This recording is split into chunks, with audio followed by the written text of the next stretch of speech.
I love woman doing item dance. എനിക്ക് ഇഷ്ടമാണ് സ്ത്രീകൾ വളരെ സെക്സി ആയിട്ട് ഡ്രസ് ചെയ്ത് വരുന്നത്. Welcome to channel. Thank you so much. Strong woman strong stories, അതിന് അവിടെയാണ് നിങ്ങൾ രണ്ടാളും സംസാരിച്ചിരുന്നത്. ഹിരൺമയും ലക്ഷ്മിയും കൂടെ സംസാരിച്ചത്. സ്ട്രോങ് വുമൺ എന്ന് കേൾക്കുമ്പോഴേ മനസ്സിലേക്ക് ഓർമ്മ വരുന്ന ഒരാളാരാ? ഫസ്റ്റ് ഓഫ് ഓൾ, ഈ സ്ട്രോങ് വുമൺ എന്ന് പറയുന്ന ഒരു ടേമിനോട് എനിക്ക് യോജിപ്പില്ല. ഫസ്റ്റ് ഓഫ് ഓൾ, അത് സ്ട്രോങ് എന്നൊരു സാധനമല്ലായിരിക്കും വേണ്ടത്. അവർ എത്രത്തോളം അവരുടെ നാച്ചുറലായിട്ടുള്ള ഇൻസ്റ്റിങ്സിൽ അവർ എനർജൈസ്ഡ് ആണ്, അല്ലെങ്കിൽ അവരുടെ നാച്ചുറൽ അവരുടെ വൾണറബിലിറ്റി അവർ മനസ്സിലാക്കി. അതിപ്പോൾ ഈ സ്ട്രോങ്നെസ്സും ഈ സ്ത്രീകളും തമ്മിൽ വലിയ ബന്ധമൊന്നും വേണമെന്ന് ഞാൻ വിചാരിക്കുന്ന വ്യക്തിയല്ല ഞാൻ. അങ്ങനെ ഒരു അഭിപ്രായം ഇല്ല. If they want to do shit, you do shit. And you know, if you were weak, be weak. It's okay. be weak. എപ്പോഴും ഈ സ്ട്രോങ് എന്ന് പറയുന്ന ഒരു കാര്യം വരുമ്പോൾ എപ്പോഴും അതിലേക്ക് അങ്ങനെ ചെയ്യണം, അങ്ങനെ ആ ഒരു പ്രഷറിലേക്ക് പോകരുത്. അപ്പോൾ എപ്പോഴും ആ ഒരു എന്താ പറയുക, നിങ്ങൾ എന്താണോ നിങ്ങൾ അതിൽ നിന്ന് അലൈൻഡ് ആയിട്ട് ഇരിക്കുക എന്നുള്ളതാണ്. അത് സ്ട്രോങ് ആവേണ്ട സ്ഥലത്ത് സ്ട്രോങ് ആവുകയും വീക്ക് ആവേണ്ട സ്ഥലത്ത് വീക്ക് ആവുകയും ഒന്നും ചെയ്യാണ്ടിരിക്കേണ്ട സ്ഥലത്ത് ഒന്നും ചെയ്യാണ്ടിരിക്കുകയും ചെയ്യാനുള്ളൊരു കഴിവ് ഉണ്ടാവണം സ്ത്രീകൾക്ക്. അത് മനസ്സിലാക്കണം. അത് നോർമലാക്കി എടുക്കണം, നോർമലൈസ് ചെയ്യണം ഒരു പവർ, സ്ത്രീകളുടെ പവർ. ആ എനർജീനെ അത് നോർമലൈസ് ആക്കാൻ പഠിക്കണം അല്ലേ? ഈ വുമൺ എന്ന് കേൾക്കുമ്പോഴേ, സിൻസ് യു ആർ എ പാട്ടുകാരിയെ asking you, I am just a bit curious. ഒരു സ്ത്രീ എന്ന് കേൾക്കുമ്പോൾ മനസ്സിലേക്ക് വരുന്നൊരു പാട്ട് ഏതാ? എനിക്ക് രണ്ട് സ്ത്രീകൾ, ഈ പണ്ടത്തെ എനിക്ക് പടം എനിക്ക് ഓർമ്മയില്ല, പക്ഷേ രണ്ട് സ്ത്രീകൾ അങ്ങോട്ടും ഇങ്ങോട്ടും, ശാലിനി എൻ്റെ കൂട്ടുകാരിയാണോ എന്നറിയില്ല, ഒരു അങ്ങോട്ടും ഇങ്ങോട്ടും പാട്ട് പാടുന്ന ഒരു സീനുണ്ട്. ഒരു കൂട്ടുകാരി ഇപ്പുറത്ത് നിന്ന് പാടുകയും വേറൊരു കൂട്ടുകാരി അവിടെ നിന്ന് പാടുകയും ചെയ്യുന്ന ഒരു മൊമെൻ്റാണ് എനിക്ക് എപ്പോഴും ഓർമ്മ. ഈ സ്ത്രീകളുടെ ഒരു ഫ്രണ്ട്ഷിപ്പ്, ആ ഫ്രണ്ട്ഷിപ്പാണ് എനിക്ക് എപ്പോഴും ഒരു പാട്ടെന്ന തരത്തിൽ ഓർമ്മ വരുന്നത്. പിന്നെ മിക്കപ്പോഴും ഞാൻ സ്റ്റേജിൽ പാടുന്ന സമയത്ത് I always focus on the ഇങ്ങനെ സ്ത്രീകൾ ഡാൻസ് ചെയ്യുന്ന പാട്ടുകളുണ്ടല്ലോ, ഈ മറ്റേ എനിക്കിഷ്ടമാണ് സ്ത്രീകൾ വളരെ സെക്സി ആയിട്ട് ഡ്രസ്സ് ചെയ്ത് വരുന്നത്. അതിനെ ഒരു സോഷ്യൽ വ്യൂ പോയിന്റിൽ നിന്ന് നോക്കുന്ന സമയത്ത് പല ആണുങ്ങളും പറഞ്ഞ് കേട്ടിട്ടുണ്ട്, അല്ലെങ്കിൽ പല സ്ത്രീകളും പറഞ്ഞ് കേട്ടിട്ടുണ്ട്, എന്ത് കോപ്പളെ ഡ്രസ്സാണ് ഈ സ്ത്രീ ഇട്ടുകൊണ്ട് വന്നിരിക്കണം, എന്നിട്ട് അവർ ഐറ്റം ഡാൻസ് ചെയ്യാണ്. I love woman doing item dance. പിന്നെ അവർ എന്ത് എനർജി. എനിക്ക് എൻ്റെ ഒരു 5 സ്റ്റെപ്പ് മര്യാദയ്ക്ക് വെക്കാൻ പറ്റത്തില്ല. 2 സ്റ്റെപ്പ് ഞാൻ വയ്ക്കുമായിരിക്കും, പക്ഷെ 3ാമത്തെ സ്റ്റെപ്പിൽ ഞാൻ തളർന്നു വീഴും.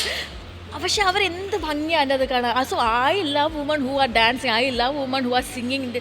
അങ്ങനത്തെ എനർജൈസ്ഡ് ആയിട്ടുള്ള പാട്ട് പാടുന്ന പാട്ടുകൾ എനിക്ക് സ്റ്റേജിൽ പാടാൻ ഭയങ്കര ഇഷ്ടമാണ്. മനസ്സിലായി. അതായത് നോർമലി ഇങ്ങനെ കാവ്യാത്മകമായിട്ട് പെണ്ണുങ്ങളെ പറയുന്നതിനെക്കാട്ടിലും ടു ലെറ്റ് ദം ഔട്ട്, അങ്ങനെയുള്ള പാട്ടുകളാണ് ഇഷ്ടം. ഡാൻസ് ചെയ്യുന്ന സ്ത്രീകൾ, വെൻ വുമൺ ആർ അവരുടെ എല്ലാ ഹെസിറ്റേഷൻസും മാറ്റിവെച്ച് ഇപ്പോൾ എന്നെ സംബന്ധിച്ചോളം, ഞാൻ പാട്ടുകാരിയായതുകൊണ്ട്, ഞാൻ സ്റ്റേജ് ഷോ ചെയ്യുന്ന വ്യക്തിയായതുകൊണ്ട്, എൻ്റെ സ്റ്റേജിൽ ആ സ്റ്റേജിന് മുന്നേ വന്നിട്ട് സ്ത്രീകളും കുട്ടികളും ഡാൻസ് ചെയ്യുമ്പോഴാണ് എനിക്ക് ഏറ്റവും കൂടുതൽ സന്തോഷം ഉണ്ടാകുന്നത്. തട്ടമിട്ടിട്ടൊക്കെ ഉള്ള സ്ത്രീകൾ വന്നിട്ട് തലകുത്തി പറയുന്നത് കണ്ടിട്ടുണ്ട്. എനിക്കെന്ത് സന്തോഷമാണെന്നറിയുക.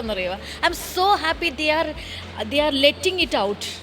അവരുടെ കയ്യിലുള്ള എല്ലാ ബുദ്ധിമുട്ടുകളും അവർ അവിടെ കളഞ്ഞിട്ട് പോവുകയാണ്. അതിന്റെ ഭാഗമാകാൻ എനിക്ക് പറ്റുന്നുണ്ട്. അതാണ് ഞാൻ ആലോചിക്കുന്നത്. You can be A reason for that എന്നുള്ളൊരു വലിയ കാര്യമാണ്. ഒരു പെർഫോമർ എന്ന രീതിയിൽ ഭയങ്കര സാറ്റിസ്ഫാക്ഷൻ. കാരണം ഞാൻ ഇതുപോലെ ബ്രെയിൻ സ്വിച്ച് ഓഫ് ചെയ്തിട്ടാണ് ഞാൻ സ്റ്റേജിൽ കയറുന്നത്. ബാക്കി എല്ലാ സമയം നിങ്ങൾ സംസാരിക്കുമ്പോഴും ഞാൻ അവിടെ പറയുന്ന മാതിരി സംസാരിക്കുമ്പോഴും എൻ്റെ ഒരു സൈഡിൽ കൂടെ എൻ്റെ പാട്ട് പോകുന്നുണ്ട്. അതിനെങ്ങനെ ഞാൻ കൊണ്ടുവരണം, ആ പാട്ട് എങ്ങനെ സ്റ്റേജിൽ അവതരിപ്പിക്കുന്നതെന്നൊരു ചിന്ത എനിക്ക് എപ്പോഴും പോകുന്നുണ്ട്. പക്ഷേ സ്റ്റേജിൽ കയറുമ്പോൾ മാത്രം, പെർഫോം ചെയ്യുന്ന സമയത്ത് മാത്രമാണ് ഞാൻ I switch off my brain. I dance like anything. അങ്ങനെ ഡാൻസ് ചെയ്തിട്ട് അവിടെ മുന്നിൽ ഇരിക്കുന്ന ആൾക്കാരെ കൊണ്ട് ഡാൻസ് ചെയ്യിപ്പിക്കാൻ ശ്രമിച്ച് ഞാൻ എൻ്റേതായിട്ടൊരു ഹൈ സ്റ്റേറ്റിലാണ് ഞാൻ പോകുന്നത്. I don't do drugs, I don't do any kind of shits. But once I get out of the stage, ഞാൻ അപ്പോഴും ആ ഹൈയിലായിരിക്കും. എനിക്ക് ആ ഹൈ കുറയണം എന്നുണ്ടെങ്കിൽ ഒരു 1 hour എടുക്കും. ഷോ കഴിഞ്ഞിട്ടൊരു ആ ഹൈ കുറയണമെന്നുണ്ടെങ്കിൽ എൻ്റെ മ്യൂസീഷ്യൻസ്, എൻ്റെ കൂടെ പെർഫോം ചെയ്യുന്ന മ്യൂസീഷ്യൻസ്, ഇവർ പ്ലേ ചെയ്ത് കഴിഞ്ഞ് ഇറങ്ങുന്ന സമയത്ത് ഇവർ കൈ വിറയ്ക്കും. ചേച്ചി ഞാൻ ഭയങ്കര ഹൈലാന്ന് എന്നോട് പറയും. ഞങ്ങൾ അങ്ങോട്ടും ഇങ്ങോട്ടും ഡിസ്കസ് ചെയ്യുന്ന കാര്യം ഈ ഹൈ എങ്ങനെ കുറയ്ക്കാന്നുള്ളതാണ് നമ്മൾ ആലോചിക്കുന്നത് ആ സമയത്ത്. We eat a lot. ഞങ്ങൾ തിന്നും പോയി ഏതെങ്കിലും ഹോട്ടലിൽ പോയി ഇങ്ങനെ കഴിക്കും. കുറെ കഴിയുമ്പോ വയറ് നിറഞ്ഞ ക്ഷീണിക്കും. ആ ക്ഷീണിക്കാൻ വേണ്ടിയിട്ടാണ് ചെയ്യുന്നത്. മനസ്സിലായി. അതെന്താ ക്ഷീണിച്ചു കഴിഞ്ഞാൽ മാത്രമേ ഇരിക്കാൻ മാത്രം വേണ്ടിയിട്ടാണ് നമ്മൾ ചെയ്യണത്. ദാറ്റ് ഈസ് വെരി എവിഡന്റ് കേട്ടോ. You are in to that എന്നുള്ളത് ഇറ്റ് ഇസ് വെരി എവിഡന്റ്. ഈ ഒരു പെർഫോമർ പബ്ലിക് പ്ലാറ്റ്ഫോമിൽ പെർഫോം ചെയ്യുന്ന ഒരാളാണ്, ഒരു മ്യൂസീഷ്യനാണ്. പക്ഷേ ഈ പെർഫോമൻസിന് ഏത് പെർഫോമൻസ് ആണെങ്കിലും നോട്ട് എവറിബഡി ലൈക്സ് ഇറ്റ് അല്ലേ. എല്ലാവർക്കും ഓരോരോ ഇഷ്ടങ്ങളാണ്. അപ്പോൾ കിട്ടുന്ന കമന്റ്സ് സ്റ്റേജിൽ നിങ്ങൾ ലൈവായിട്ട് പെർഫോം ചെയ്യുമ്പോൾ ഇത് അപ്പം തന്നെ കിട്ടുമല്ലോ. How do you handle this, ഈ ഒരു നെഗറ്റീവ് കമന്റ്സ് വരുന്നത്? ഇപ്പോൾ നിങ്ങൾ ഈ ഡ്രസ്സ് ഇട്ടിരിക്കുന്നില്ലേ, നിങ്ങൾ നല്ല ഭംഗിയുണ്ട് ഈ ഡ്രസ്സ് ഇട്ടിട്ട്, നിങ്ങളുടെ ഈ പച്ച കളർ ഇതും നല്ല കോമ്പിനേഷനാണ്. നിങ്ങൾ മാന്യമാണെന്ന് നിങ്ങൾക്ക് തോന്നുകയാണ്, ഇവിടെ ഇരിക്കുന്ന എല്ലാവർക്കും തോന്നുകയാണ്, ഞങ്ങൾക്കും തോന്നുന്നുണ്ട് ഇത് മാന്യമാണെന്നുള്ള. പക്ഷെ സർട്ടൺ കൈൻഡ് ഓഫ് ആൾക്കാർ പറയുന്നത് ഇത് മാന്യമല്ല.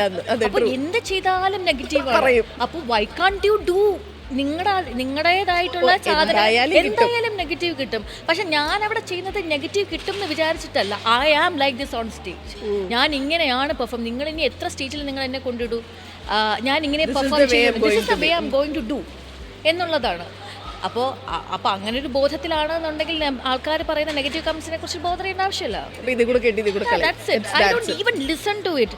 പീപ്പിൾസ് മൈ ഫാമിലിയിലേക്ക് അമ്മ ഈസ് ഓൾസോ അങ്ങനെ പറയുന്നുണ്ട്, ഇങ്ങനെ പറയുന്നുണ്ട്. അമ്മ just switch off the TV or switch off your mobile. അത് കഴിഞ്ഞു നിങ്ങളുടെ പ്രശ്നം.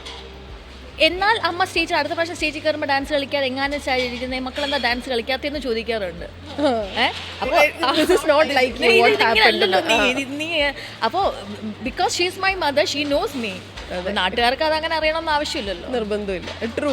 അപ്പൊ ഇതേ സാധനം ഉണ്ടല്ലോ, അതായത് ഇത് ഇപ്പൊ ഹിരൺമയി പറയുന്ന ഈ പോയിന്റ്സ്, ഇത് റിവോൾവ്മെന്റിന്റെ ഒരു ഭാഗമാണോ അതോ യു ആർ ലൈക്ക് ദിസ്? അങ്ങനെയാണോ? I am like this. ഞാനൊരു എൻ്റെ ഒരു ഡിപ്രഷൻ്റെ ഭാഗമായിട്ട് ഒരു ഫങ്ഷണൽ ഡിപ്രഷനൊക്കെ ഉണ്ടായിരുന്ന സമയത്ത് ഒരു 3 വർഷം ഞാൻ ഡാൻസ് ചെയ്യാതിരുന്നു. അതെനിക്ക് എൻ്റെ മനസ്സിൽ എനിക്കത് ഇല്ലാത്തത് കൊണ്ടാണ് എൻ്റെ ശരീരത്തിൽ അത് വരാത്തത്. എൻ്റെ മനസ്സിൽ അത് ഉണ്ടായിരുന്നു എന്നുണ്ടെങ്കിൽ ശരീരത്തിൽ അപ്പോഴും വരുമായിരുന്നു. Because I was so depress, I was so low energy. എനിക്കത് പറ്റിയിട്ടില്ല. അല്ലെങ്കിൽ ഞാൻ അപ്പോഴും ഡാൻസ് ചെയ്തേനെ. സോ എല്ലാ കാലത്തും ഞാൻ ഇങ്ങനെ തന്നെയാണ്. ഒരു പർട്ടിക്കുലർ ടൈമിൽ ഞാനത് എനിക്ക് പറ്റാത്തത് കൊണ്ട് ലോ ഫേസ്, അതുകൊണ്ട് മാത്രമാണ് ചെയ്യാതിരുന്നത്. ബേസിക് ഹിരൺമയി എന്ന് പറയുന്നത് ഇത്ര ഹൈ ഭയങ്കര എനർജൈസ്ഡ് ആയിട്ടുള്ള ആള് തന്നെയാണ് ഞാൻ. അത് ഓൺ ദ സ്റ്റേജ്. പക്ഷേ ഇഫ് യു ടേക്ക് ഇപ്പോഴും നിങ്ങൾ എന്നെ ഇവിടെ ഒരു പബ്ബിലേക്ക് കൊണ്ടുപോയാലോ അല്ലെങ്കിൽ മ്യൂസിക് ഷോ കൊണ്ടുപോയി കഴിഞ്ഞാലോ again I will be in A stage like this. അപ്പോൾ അവരങ്ങനെയാണ് അത് വായിക്കാൻ ശ്രമിച്ചത്. എൻ്റെ മ്യൂസിക്കലിയാണ് എൻ്റെ തല വർക്ക് ചെയ്യത്തുള്ളൂ. അപ്പോൾ എന്നെ കൊണ്ടുവന്നൊരു ചോദിക്കും, നിന്നെ എന്ത് കോപ്പിലാണ് ഞാൻ ഇവിടെ കൊണ്ടുവന്നിരിക്കുന്നതെന്ന് ചോദിക്കും. ഞാൻ പറഞ്ഞടാ എന്ത് ചെയ്യാനാണ്, എനിക്ക് ഇങ്ങനെയാണ്, ഞാൻ മ്യൂസിക്കാണ് ശ്രദ്ധിക്കുന്നത്, എനിക്കത് പറ്റുന്നില്ല, ഡാൻസ് ചെയ്യാൻ പറ്റുന്നില്ല. I will be very calm and quiet ആയിട്ട് ഞാനത് എല്ലാവരും ഡാൻസ് കളിക്കുന്നുണ്ടാവും, പക്ഷെ ഞാൻ ഇങ്ങനെ കേട്ടോണ്ടേ ഇരിക്കുന്നുണ്ടാവും. അങ്ങനെയാണ് എൻ്റെ മ്യൂസിക്. അതുകൊണ്ടാണ് എനിക്ക് അവിടെ ആസ്വദിക്കാൻ പറ്റാറില്ല. എനിക്കത് അനലൈസ് ചെയ്തോണ്ടേ ഇരിക്കുന്നത്. ഇത്രയും ഹൈ തരുന്ന വേറെ എന്തെങ്കിലും ഉണ്ടോ? ഇത്രയും ഹൈ തരുന്ന വേറെ എന്തെങ്കിലും? എനിക്ക് ഡാൻസ് ചെയ്യും, ഞാൻ അവിടെ വീട്ടിൽ ഡാൻസ് ചെയ്യും, അല്ലെങ്കിൽ ഞാൻ കുക്ക് ചെയ്യും. പക്ഷെ എന്നാൽ പോലും മ്യൂസിക്കിൽ ഉണ്ടാവുന്ന അത് പിന്നെ എൻ്റെ കരിയറിന്റെ ഭാഗം കൂടെ ആണല്ലോ. അതിലെനിക്ക് ഫോക്കസ്ഡ് ആവണം. ആ മ്യൂസിക്കിൽ ഉണ്ടാവുന്ന ഡാൻസ് ചെയ്യുന്ന സാധനം അല്ലാണ്ട് എനിക്ക് അത്ര വേറെ കാര്യത്തിൽ എനർജി അങ്ങനെ ഉണ്ടാവാറില്ല. അതിലേക്ക് ഇത്ര ടു മച്ച് ഫോക്കസ് ഞാൻ കൊടുക്കാറില്ല. ഈ നോട്ട് അറ്റ് ഓൾ ബോതേർഡ് എന്നുള്ളൊരു ഫീലില്ലേ? I have never met you before, പക്ഷേ എനിക്ക് I felt that you are not so bothered, go to help mind ആണെന്ന് എനിക്ക് തോന്നിയിട്ടുണ്ട് പേഴ്സണലി. അപ്പം ഞാൻ എപ്പോഴും വിചാരിക്കും അതൊരു ഭയങ്കര ഇമ്പോർട്ടൻറ്റ് ക്വാളിറ്റിയാണ്. പ്രത്യേകിച്ച് നമ്മളൊരു സോഷ്യൽ മീഡിയയിൽ അല്ലെങ്കിൽ നമ്മളൊരു മീഡിയയിലുള്ള ആളാകുമ്പോൾ, പബ്ലിക്കിൻ്റെ ഇടയിലേക്ക് വരുന്ന ഒരാളാകുമ്പോൾ അതൊരു ഭയങ്കര വലിയ ക്വാളിറ്റിയാണ്. ഇപ്പം ഞാൻ എൻ്റെ പേഴ്സണലി ചോദിക്കുക, how do you do that? Is that so easy? അതായത് സോഷ്യൽ മീഡിയയിലാണെങ്കിലും അല്ലാണ്ടാണെങ്കിലും വരുന്ന negative comments, negative videos, reviews, ഇതിനൊക്കെ കടന്ന് അപ്പുറത്തോട്ട് പോകാന്നുള്ളതേ. How can we do that? നിങ്ങളുടെ ഒരു 10ാമത്തെ വയസ്സിൽ നിങ്ങൾ നല്ലൊരു ഡ്രസ്സ് ഇട്ട്, നിങ്ങൾക്ക് ഇഷ്ടമുള്ള ഡ്രസ്സ് ഇട്ടിട്ട് വെളിയിൽ പോകുന്ന സമയത്ത് നിങ്ങളുടെ ഫാമിലി മെമ്പേഴ്സ് പറയുകയാണ് this dress is not you looking, എന്താ പറയുക, മോശപ്പെട്ട ഡ്രസ്സ് ഇട്ടാണ് ഇട്ട് വരുന്നത്. ആദ്യത്തെ പ്രാവശ്യം നിങ്ങൾക്ക് സങ്കടം ഉണ്ടാവും, 2ാമത്തെ പ്രാവശ്യം നിങ്ങൾക്ക് സങ്കടം, 3ാമത്തെ പ്രാവശ്യം അതൊന്ന് കുറയും. അപ്പം I am use to that kind of എന്താ പറയുക, ആ ഒരു രീതിക്കാണ് ഞാൻ വളർന്നു വന്നത്. ഞാൻ വളരും തോറും എനിക്ക് ഉണ്ടായിട്ടുള്ള, എന്നിലേക്ക് വന്നിട്ടുള്ള പ്രശ്നങ്ങളും ഇതുപോലത്തെ പ്രശ്നങ്ങളായിരുന്നു, നെഗറ്റീവ് കാര്യങ്ങളായിരുന്നു. ഞാൻ ഇടുന്ന ഡ്രസ്സിന്, ഞാൻ ചിരിക്കുന്ന വിധത്തിനോട്, അല്ലെങ്കിൽ ഞാൻ സംസാരിക്കുന്ന രീതിയോട് ഒക്കെ എല്ലാവർക്കും ചുറ്റുമുള്ളവർക്കൊക്കെ പ്രശ്നം ഉണ്ടായിരുന്നു. എന്നാൽ എന്താ പറയുക, അതിനെ മനസ്സിലാക്കി ജീവിക്കുന്ന കുറേ പേരും എനിക്ക് എൻ്റെ ചുറ്റും ഉണ്ടായിരുന്നു. അപ്പോൾ അവരെന്തുകൊണ്ടാണ് മനസ്സിലാക്കുന്നതും ഇവരെന്തുകൊണ്ടാണ് മനസ്സിലാക്കാത്തതിനെ കുറിച്ചിട്ട് ഞാനൊരു പഠനം നടത്തി. വളരുമ്പോൾ നമ്മൾ ഒരു അനലൈസിങ് നടത്തി. ഇവരെന്തുകൊണ്ടാണ് അതിനെ മനസ്സിലാക്കുന്നത്, എന്തുകൊണ്ടാണ് ഇവർ മനസ്സിലാക്കാതെ. അപ്പോൾ ആ മനസ്സിലാക്കുന്ന ആൾക്കാരുടെ കൂടെ നിന്നാൽ ഞാൻ വളരില്ലേ? അങ്ങനെ അവർ ചിന്തിക്കുന്ന മാതിരി ഞാൻ ചിന്തിച്ചാൽ ഞാൻ വളരില്ലേ? എനിക്കിഷ്ടമുള്ള കാര്യം ചെയ്തു കഴിഞ്ഞാൽ എനിക്ക് ഹാപ്പി ആവില്ലേ? അപ്പോൾ നിങ്ങൾക്ക് ഇഷ്ടമുള്ള കാര്യം നിങ്ങൾ ചെയ്യുമ്പോൾ നിങ്ങൾ ഹാപ്പി ആവുന്നുണ്ടോ, യു ഫോളോ ഇറ്റ്. അത് ബാക്കിയുള്ളവർ ബുദ്ധിമുട്ടിക്കാത്തടത്തോളം കാലം. Man, that is so clear. Thank you so much and be the powerhouse you are. ഇങ്ങനെ തന്നെ ഇരിക്കട്ടെ. God bless you. Thank you so much.